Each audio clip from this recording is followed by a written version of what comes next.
projecteur sur l'Afrique qui bouge à travers les innovations et les expériences qui font bouger les lignes. Une occasion de réfléchir aussi sur la marche de l'Afrique avec notre invité. C'est l'heure d'Initiative Africa. Bienvenue à toutes et à tous. Voici le sommaire de votre magazine. Rencontre avec Lucille Cornet-Vernet. Rien ne prédestinait cette orthodontiste parisienne à sa rencontre avec l'artémisia. Cette plante utilisée dans la prévention et le traitement du paludisme a changé sa vie. Elle a fondé la maison de l'artémisia pour promouvoir son utilisation. C'est notre invité du jour. La première mission de notre association, c'est d'accélérer la recherche sur cette plante. J'allais dire sur ces plantes parce qu'on travaille sur deux plantes. L'artémisia annua qui vient de Chine et l'artémisia afra qui vient d'Afrique. 15 millions de personnes profitent des eaux du lac Tchad, un patrimoine en danger à préserver au cœur du Sahel.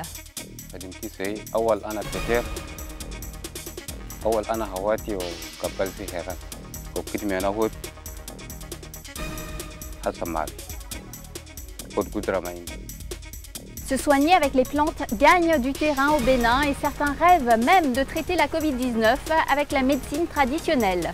Je vais à la pharmacie et j'utilise aussi la naturelle. Parce qu'ici, nous sommes nés dans ça. On a vécu avec ça. Malheureusement, la situation se détériore rapidement dans la région du lac Tchad. Les ONG qui travaillent sur place avertissent d'une recrudescence des attaques armées et 10 000 personnes ont fui les violences depuis début janvier. Une mauvaise nouvelle alors que les États du bassin du lac Tchad s'étaient organisés ces dernières années pour tirer profit de ces ressources naturelles, comme nous l'avions constaté dans ce reportage. Regardez. Le lac Tchad est situé en plein cœur du Sahel africain, une région semi-aride qui s'étend jusqu'à la limite sud du désert du Sahara. Les populations du Sahel sont parmi les plus pauvres au monde. Habitant principalement dans les zones rurales, elles s'appuient sur les ressources naturelles pour assurer leur subsistance. Pourtant, le climat de la région est très variable et sujet à des phénomènes météorologiques extrêmes comme les sécheresses et les inondations. En conséquence, des millions d'habitants vivent dans un état d'insécurité alimentaire. Des sécheresses persistantes, ainsi que l'augmentation des conflits armés avec les rebelles et les groupes extrémistes ces dernières années, ont poussé de nombreuses personnes à se réfugier autour des rives et des îles du lac Tchad, dans les 4 États riverains que sont le Cameroun, le Tchad, le Niger et le Nigeria. Le bassin du lac Tchad comprend également une partie du territoire de la République centrafricaine et la Libye. Les 2 millions de personnes qui vivent sur les territoires riverains du lac Tchad en ont fait un oasis de relative prospérité au sein du Sahel, malgré les défis environnementaux, sociaux et politiques.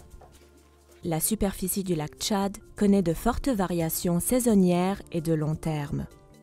Au cours des 100 dernières années, la surface du lac a rétréci, puis augmenté à nouveau, variant d'une proportion de 1 à 10. Pour s'adapter à cette situation, les populations du lac ont mis au point des systèmes de production alimentaire innovants qui tirent parti des opportunités offertes par l'état de petit lac Tchad actuel.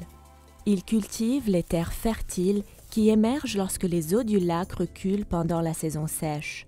Selon le rythme de la crue annuelle, ils utilisent successivement les mêmes terres pour la pêche, l'agriculture et l'élevage.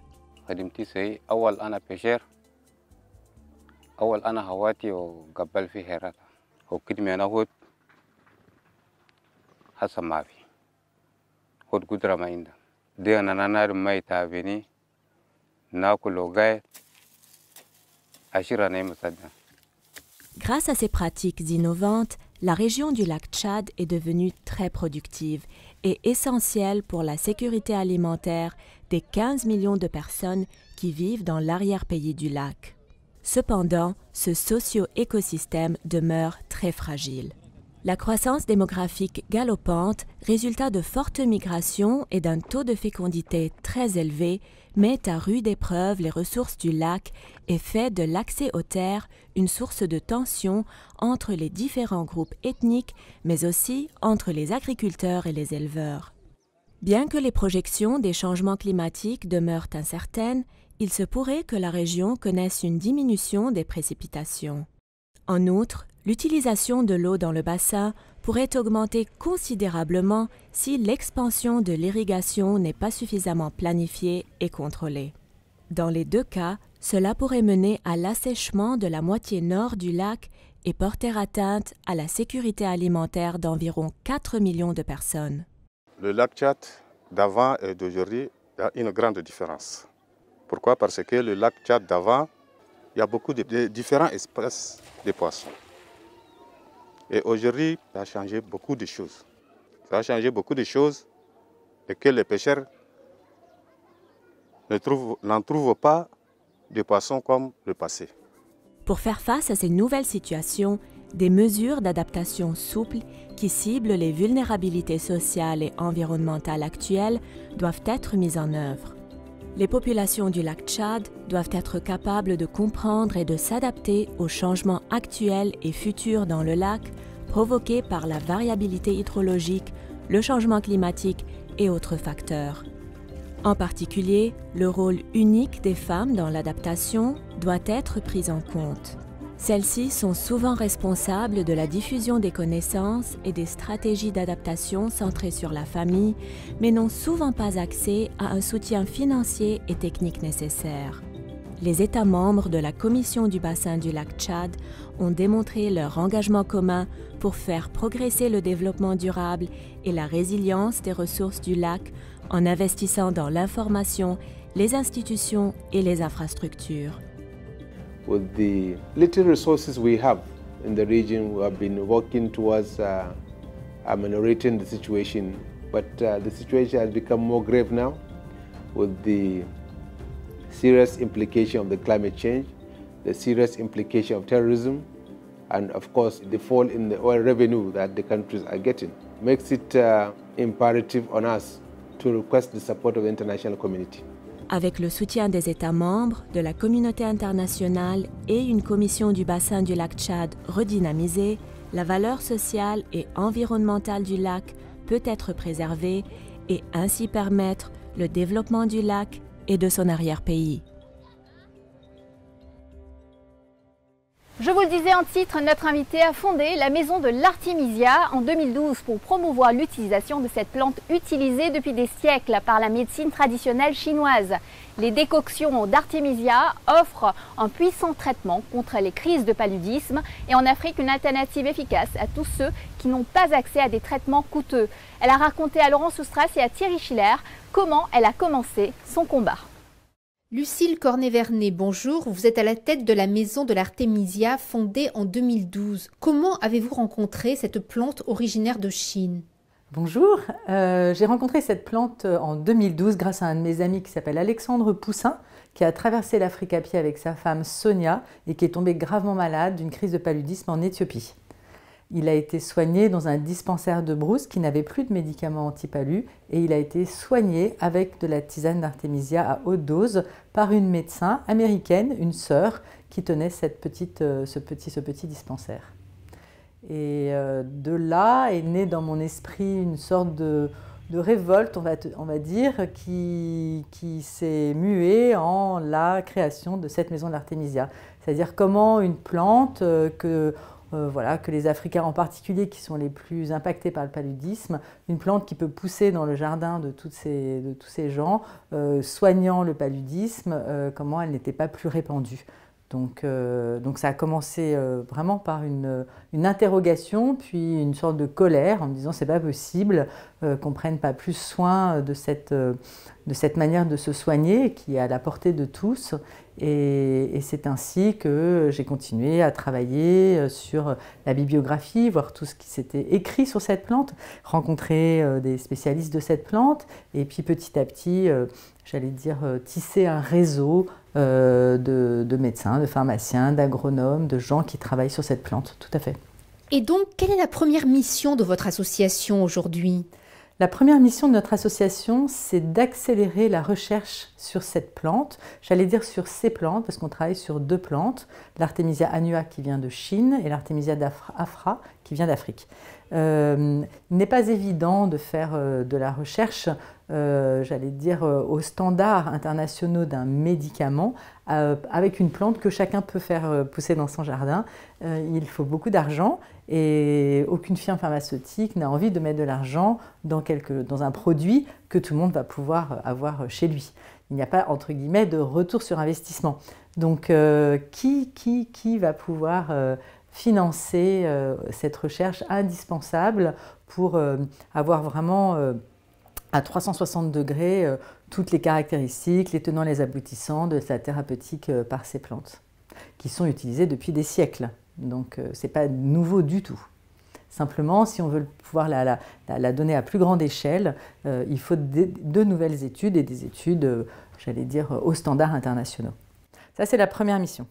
La deuxième mission, on a une association à but humanitaire, donc la deuxième mission, c'est de diffuser de façon très raisonnée cette plante dans des milieux qui sont loin de centres de santé, qui sont je veux dire, difficiles d'accès parfois, et pour pouvoir donner à une population extrêmement démunie la possibilité de se soigner par ces plantes avec tout un groupe médicales autour de ces maisons de l'artémisia, qu'on appelle donc des maisons de l'artémisia, qui font cette culture, la distribution et puis qui font la promotion de ces plantes dans les villages avoisinants autour de chez eux. Tous ces médecins, tous ces pharmaciens, toutes ces maisons de l'artémisia, qui sont des pôles de compétences, avec des agronomes, des médecins, des pharmaciens, etc. Toutes ces maisons de l'artémisia sont en lien les uns avec les autres et s'échangent les bonnes pratiques, ce qu'ils ont trouvé, etc., etc.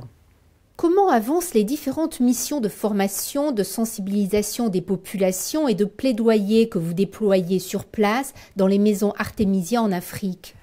Alors, d'une façon générale, les maisons de l'artémisia dispensent au moins une formation par mois, au moins.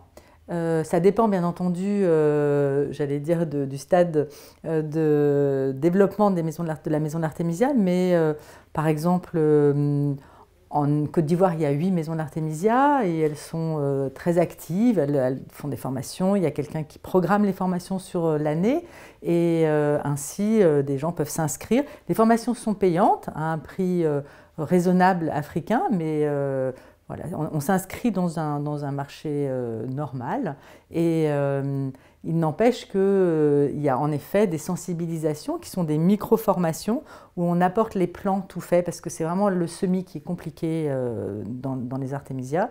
Et donc on apporte en fait dans les villages des plants tout faits et puis dans la langue locale, les gens des maisons d'artémisia font une petite présentation d'une heure ou deux et ils expliquent et puis ils en déposent aussi de la tisane dans le dispensaire local quand il y en a un ou chez un tradipraticien. Voilà, ça se fait vraiment de proche en proche de façon assez importante quand même.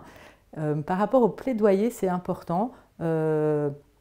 Toutes les maisons de l'artémisia sont en relation avec le système de santé local, régional et national. Et nous en France, nous sommes aussi en relation avec quasiment tous les ministères de la santé de tous les pays africains où nous sommes. Ils ont, contrairement à nous en France, ils ont séparé en fait au niveau des ministères la santé allopathique, européenne du Nord, et puis la santé traditionnelle. Il y a vraiment un parcours tout à fait réglementé aujourd'hui de médecine traditionnelle dans lequel on s'inscrit bien entendu. Quels sont les principaux obstacles que vous rencontrez aujourd'hui en Afrique ? On n'en rencontre pas beaucoup. Ça, c'est la première chose. On n'en rencontre pas beaucoup. D'abord parce que plus de 80% des Africains se soignent en première intention avec des plantes. Donc, ils ont l'habitude de faire des tisanes, ils ont l'habitude de consommer des plantes. Donc, en fait, se soigner par une tisane contre le paludisme n'a rien de bizarre pour l'Afrique. C'est tout à fait normal, quelque part. Ce qui est plus difficile pour le coup, c'est dans des systèmes de santé plus copiés sur celui qui existe dans le Nord, donc les grands hôpitaux, etc. Mais quelque part, ce n'est pas notre cible non plus. Donc en fait, s'ils ont un bon achalandage de médicaments, c'est très bien. Et de toute façon, l'artémisia n'est pas contre le médicament. C'est simplement une autre solution, une solution complémentaire de première intention pour un paludisme simple, voilà, qui peut être à la disposition des populations pour très peu d'argent et qui peut vraiment donner une autonomie aussi de soins à des zones très difficiles d'accès, comme il peut y en avoir dans certains pays pendant la saison des pluies, par exemple. Bienvenue pour la deuxième partie de notre émission. Je vous emmène maintenant au Bénin où justement une grande partie de la population fait le choix de se soigner avec des plantes, des solutions naturelles qui se trouvent à portée de main dans les marchés locaux et s'appuient sur la richesse de la biodiversité du continent. Du coup, certains tradithérapeutes rêvent d'inventer un traitement contre la Covid-19 et des voix s'élèvent pour demander à ce que le savoir-faire ancestral de médecine traditionnelle du continent ne soit pas négligé dans la recherche de produits aux normes internationales. C'est un reportage de Didier Assogba. Selon les statistiques, 110% des Béninois se soignent par les plantes, la tisane. C'est le cas de Martial Mouanou, électricien du bâtiment, qui pour traiter une supposée maladie de paludisme non diagnostiquée, a préféré se rendre chez Maman Hueti, une vendeuse de plantes médicinales à Godomé, une ville périphérique de la capitale économique du Bénin. J'ai appris à composer et vendre des plantes médicinales auprès de ma tante pendant 9 ans. Par jour, je reçois plus de 150 clients. Je suis arrivé chercher quelques plantes là. Bon, pour traiter le paludisme et la toux. J'ai l'habitude de prendre ça. Bon, pour aller en pharmacie, ça ne me gêne pas. Je vais à la pharmacie et j'utilise aussi la naturelle. Parce que ici, nous sommes nés dans ça. On a vécu avec ça. Nos parents nous ont introduit ça avant la pharmacie. Pour de nombreux observateurs, l'Afrique dispose des ressources nécessaires pour proposer un produit efficace dans le traitement de la Covid-19. En raison par exemple de la diversité de ces milieux naturels qui vont des déserts et des steppes aux prairies et brousses d'altitude en passant par les mangroves.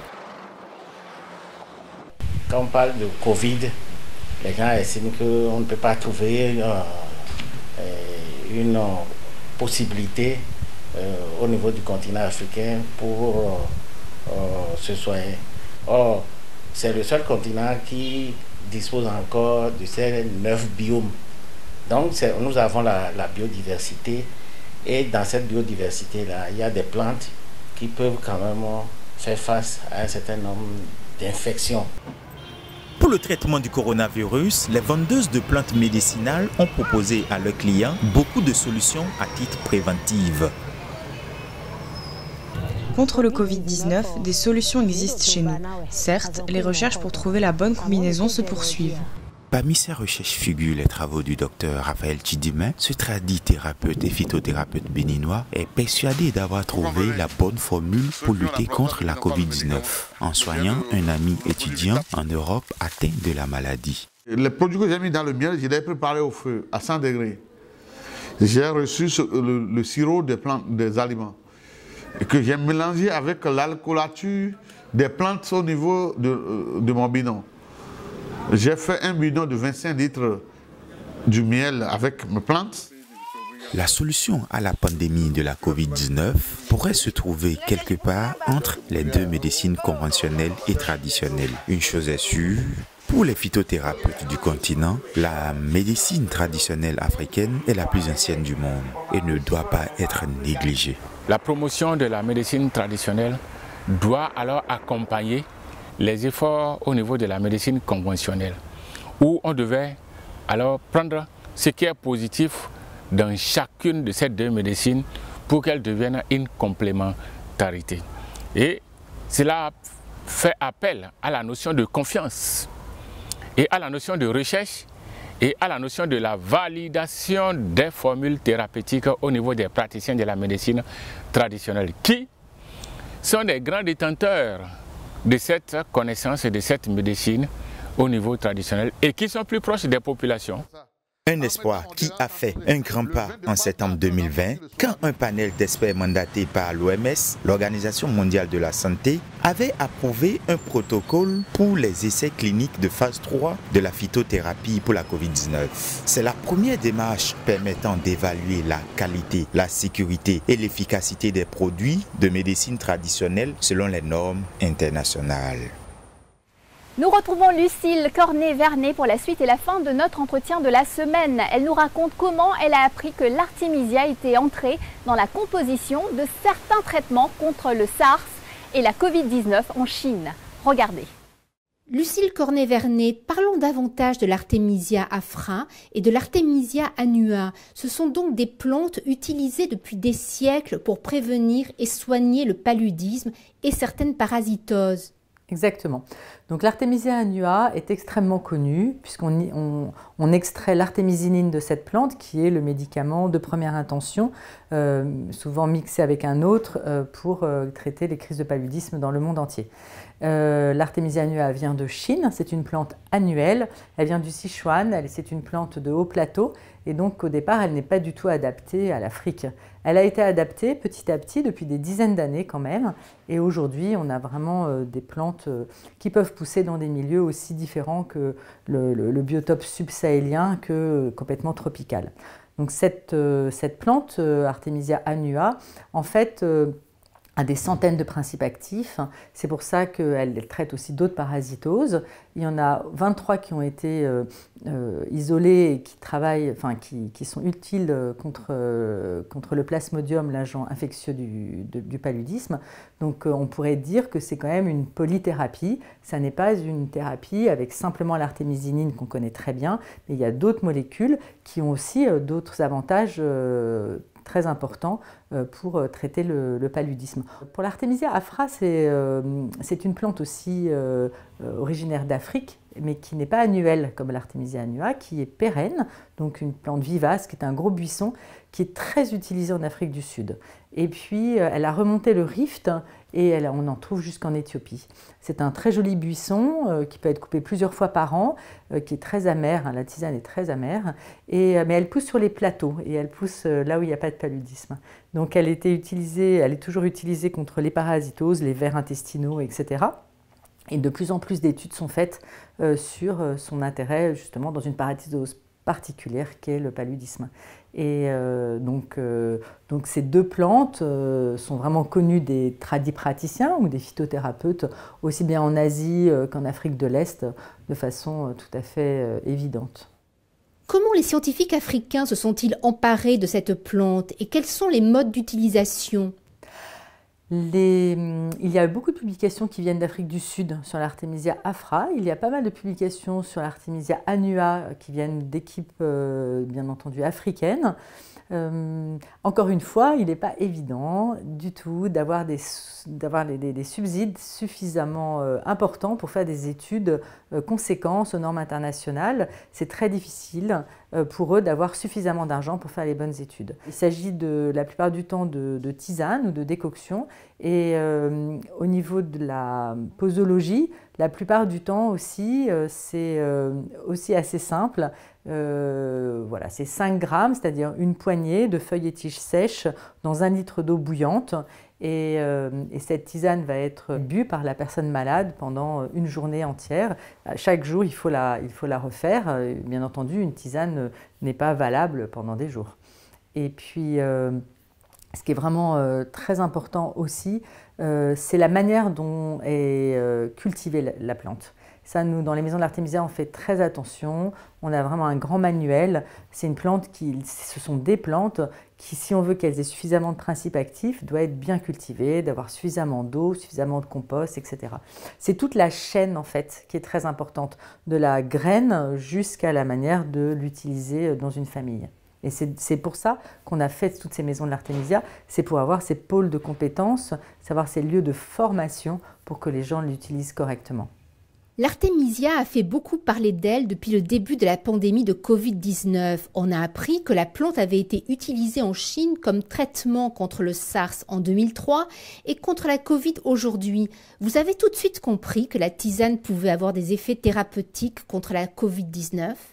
Alors, en février, oui. En février, j'ai regardé la bibliographie, hein, c'est toujours comme ça qu'on commence, et c'est en effet à ce moment-là que je me suis rendu compte que la plante Artemisia annua a été utilisée en Chine en 2003 et puis ensuite aujourd'hui pour le Covid-19.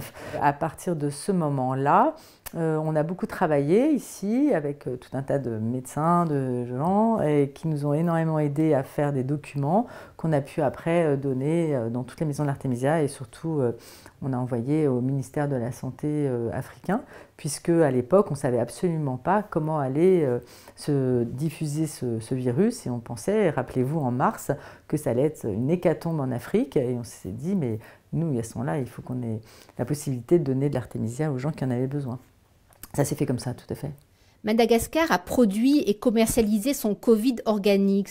Est-ce que l'on commence aujourd'hui à avoir plus de recul sur l'apport de ce médicament? Alors, j'espère. J'espère qu'il y a des études en cours sur cette diffusion d'Artemisia dans tout un pays. C'est unique en son genre en fait, que pour une pandémie aussi importante, un médicament à base de plantes a pu être donné massivement à une population. De plus, à Madagascar, il y a le paludisme, il y a la bilharziose ou schistosomiase, et on sait très bien que l'Artemisia annua est active contre ces deux maladies. Donc j'espère que et leur système de santé public et peut-être l'OMS ou d'autres institutions mondiales font des études pour voir l'incidence ou la baisse ou l'incidence de ces maladies dans la population. J'espère, parce que c'est vraiment unique. Alors justement, faut-il que l'OMS, l'Organisation mondiale de la santé, réserve plus de ressources aux essais cliniques de médicaments à base de plantes? En tout cas, l'OMS encourage les essais cliniques avec tout un tas de directives. Elle ne peut pas financer elle-même, puisqu'elle n'est pas un laboratoire pharmaceutique. Et donc, il en revient à des États, à des gouvernements, à des institutions publiques de faire ces études sur un bien commun qui est une plante. L'Artemisia est une plante, il y en a plein d'autres aussi qui peuvent aider pour d'autres maladies. Et il serait intéressant, dans une période aussi compliquée que la nôtre, avec ces réchauffements climatiques, nous allons sans doute pas avoir des années devant nous extrêmement réjouissantes et d'avoir une plante qui soit une maladie importante, grave même, qui puisse pousser dans un rayon proche de chez soi et qui soit efficace et très peu cher est vraiment une solution idéale aujourd'hui.